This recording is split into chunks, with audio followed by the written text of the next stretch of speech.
NDC amanyokonu mo na 2020 no parliamentary candidate na opre wa Asutifi North wa hafomanta mo ye Beneza Kwaku Adom ne yi wode nsama tudwa kire mo se brason se Asutifi North hono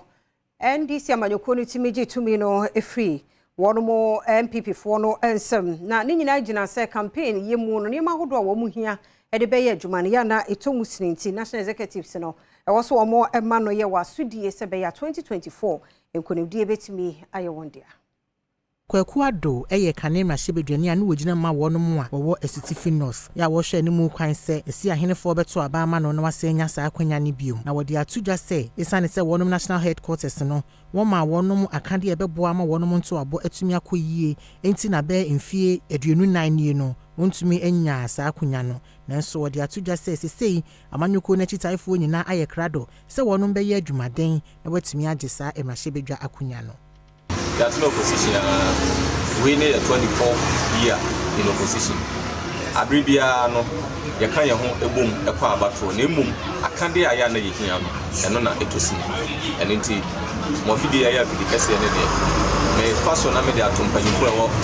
headquarters Accra. Say, the boy home model, Nimum, Asutifi North, Kenya, and Moa, the mood drew. At the national level, so someone to me by the show was 2024. I done this. And Wechi and Razak Mubaraka were NDC, Amanyoko no Church for Asutifi North, and so actually Nipadodoa, one of my submitted one more forms. Ya wakanto aso say, one of a young boss and a ya one of my baton will be a becoso one abra, Basabasa Yubia in CHRI. Asutifi North Constituency, Secretariat, and Krata. Omo fan krata ni na ene ba ye na ye go through na no kre ye bebo ye party leadership national headquarters ye bebo mama so why